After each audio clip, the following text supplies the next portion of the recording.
जी नाज़रीन, करमपुर मावा सां झेड़े की ख़बर शेयर कंदा हलूं। करमपुर भरिसां जमाल थाणे जी हद ॻोठ परतो ख़ान मलिक में मलिक बिरादरी जी ॿिनि धुरनि में संगावती तकरार तां झेड़ो थी पियो आहे।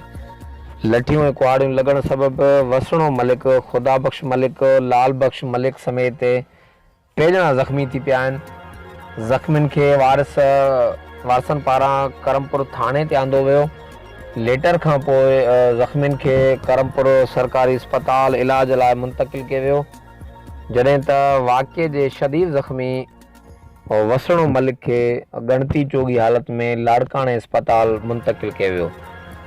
जी नाज़रीन, करमपुर मावा सां झेड़े जी ख़बर शेयर कंदा हलूं। करमपुर भरिसां जमाल थाणे जी हद ॻोठ परतो ख़ान मलिक में मलिक बिरादरी जी ॿिनि धुरनि में संगावती तकरार तां झेड़ो थी पियो आहे। लठियूं ऐं कुहाड़ियूं लॻण सबबि वसणो मलिक, ख़ुदा बख़्श मलिक, लाल बख़्श मलिक समेत टे ॼणा शदीद ज़ख़्मी थी पिया आहिनि। वाक़िए जे शदीद ज़ख़्मी वसणो मलिक खे लाड़काणे अस्पताल मुंतक़िल कयो वियो।